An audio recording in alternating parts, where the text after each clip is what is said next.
Good morning बच्चों। आज हम ज्ञान एवं पाठ्यक्रम वाले पेपर में जो पाठ्यक्रम के सिद्धांत वाला टॉपिक चल रहा, पाठ्यक्रम निर्माण के जो सिद्धांत वाले टॉपिक चल रहे थे उसमें 5-7 पॉइंट मैंने कल आपको करवा दिए थे। उन्हीं में कुछ आगे हैं। कल कितना करवाया था वो देखें।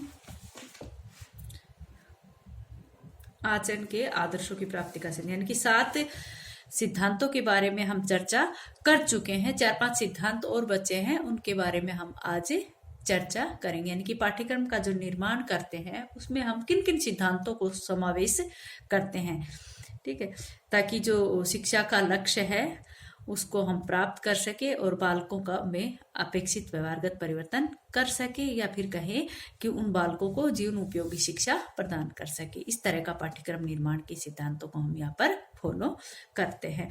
तो यहाँ पर पाठ्यक्रम के नेक्स्ट जो सिद्धांत है उनके बारे में हम आज अध्ययन करेंगे। नेक्स्ट जो सिद्धांत अपना यहाँ पर चल रहा है वो है 8वां सिद्धांत, और उसमें आता है उपयोगिता का सिद्धांत।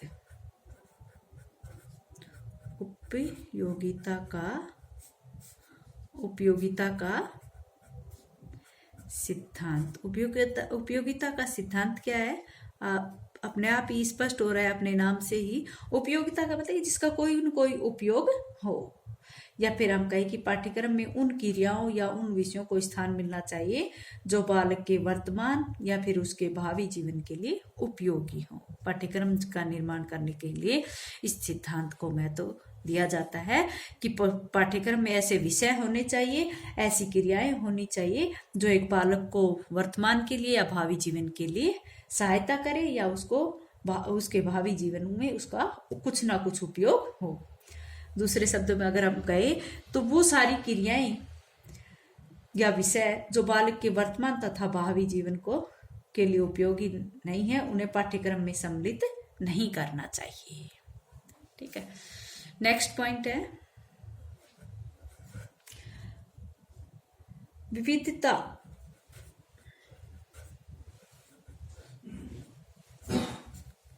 विविधता तथा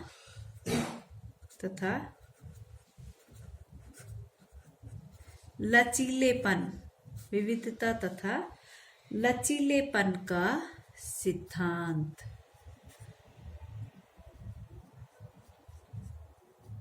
विविधता का मतलब जिसमें बहुत सारी बातें हो, जिसमें बहुत सारी एक्टिविटीज हो। लचीलेपन जो जिसको तरोड़ा मरोड़ा जा सके, जिसको जो लड़ सके। ठीक है, तो विविधता का मतलब यहाँ की प्रत्येक बालक की जो रुचियां होती है, उसकी आवश्यकताएं जो होती है, उसकी योग्यताएं तथा जो मनोवृत्तियां हैं वो एक दूसरे बालक से क्या होती है, अलग होती है।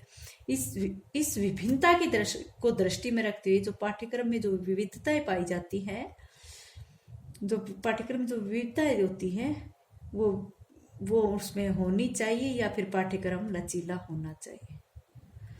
हमारा जो माध्यमिक शिक्षा आयोग है उसका भी यही विचार है कि पाठ्यक्रम में काफी विविधता तथा लचीलापन होना चाहिए, जिससे कि किसी व्यक्ति में जो व्यक्तिक विभिन्नताएं होती है या व्यक्तिक आवश्यकताएं, सभी व्यक्तियों की जो अलग अलग प्रवृत्ति होती है, अलग अलग आवश्यकताएं होती है, अलग अलग रुचियां होती है, उनके अनुसार उनको शिक्षा प्रदान की जा सके। ठीक है,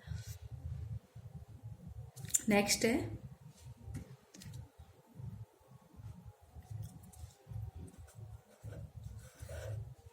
अवकाश के लिए।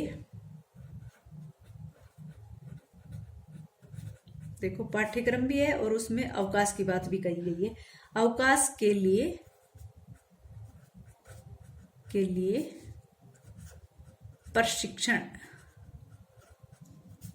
प्रशिक्षण का सिद्धांत।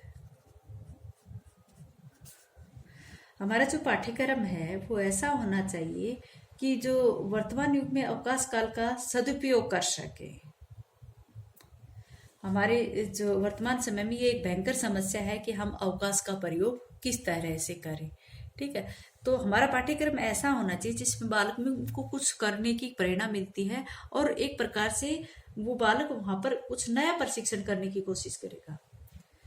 अब अवकाश के लिए प्रशिक्षण का सिद्धांत इस दृष्टि से अगर देखें तो पाठ्यक्रम इतना व्यापक होना चाहिए कि जहाँ एक और तो बालक को क्या कर रहा है, कार्य करने के लिए प्रेरणा दे रहा है, और दूसरी तरफ उनमें ऐसी क्षमताएं उत्पन्न कर रहा है। एक और तो प्रेरणा दे रहा है और दूसरी तरफ ऐसी क्षमताएं उत्पन्न कर रहा है कि वे अवकाश काल का भी सदुपयोग करें। ठीक है, तो आप ये भी पाठ्यक्रम निर्माण का एक सिद्धांत रखा गया है।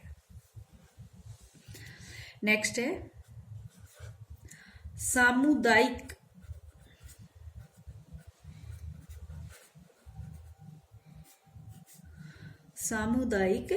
जीवन से संबंध का सिद्धांत।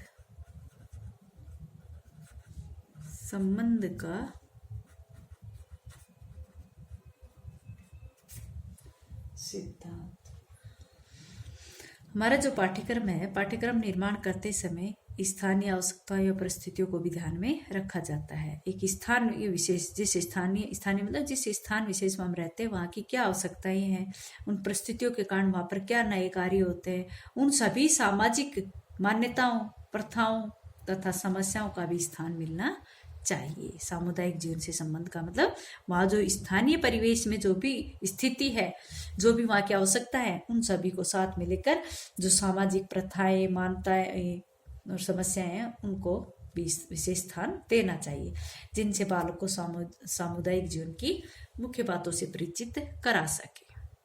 ठीक है, माध्यमिक शिक्षा आयोग भी कहता है कि पाठ्यक्रम जो है वो सामुदायिक जीवन से सजीव तथा आंगिक रूप से संबंधित होना चाहिए। जो सामुदायिक जीवन है उससे सजीव व आंगिक रूप से संबंधित होना चाहिए पाठ्यक्रम। ठीक है, नेक्स्ट है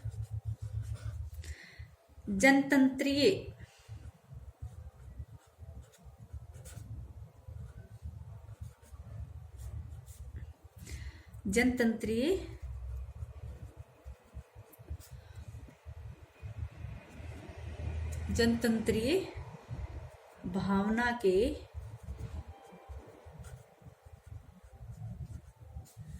विकास का सिद्धांत।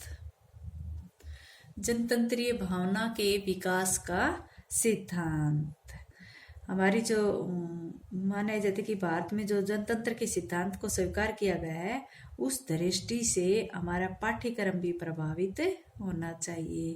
कहीं कि इस दृष्टि से पाठ्यक्रम भी ऐसी क्रियाओं को स्थान देना चाहिए, पाठ्यक्रम में भी ऐसी क्रियाओं को स्थान देना चाहिए जिसके द्वारा बालक में जनतंत्रीय भावनाओं एवं दृष्टिकोण का विकास हो सके।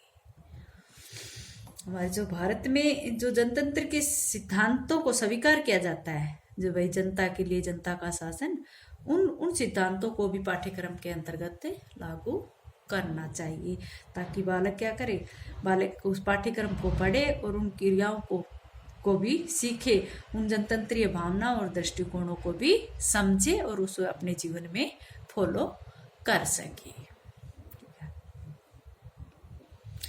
नेक्स्ट जो पॉइंट है वो है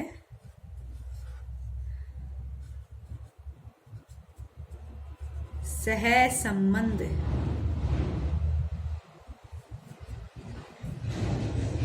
ये सहसंबंध का सिद्धांत। सहसंबंध का मतलब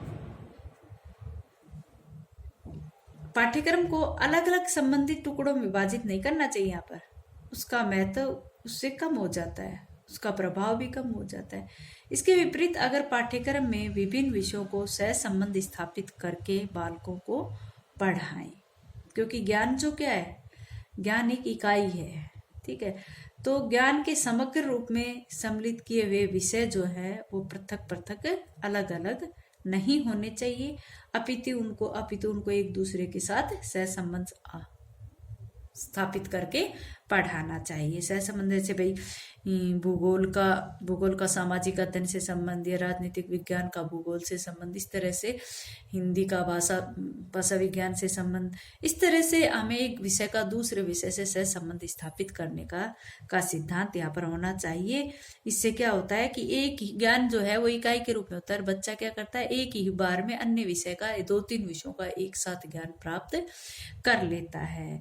इसलिए पाठ्यक्रम निर्माण में सहसंबंध का सिद्धांत का फॉलो करना चाहिए। पाठ्यक्रम निर्माण के जो सिद्धांत है उसमें इस बात को भी रखा जाता है।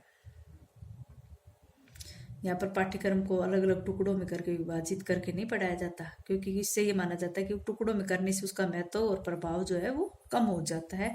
इसलिए पाठ्यक्रम को एक विषय को दूसरे विषय से सहसंबंध स्थापित करके पढ़ाना चाहिए, क्योंकि ज्ञान अलग अलग नहीं होता, ज्ञान एक इकाई के रूप में ही माना गया। इनके अनुसार सहसंबंध के सिद्धांत। अच्छा बच्चों, आज इतना ही।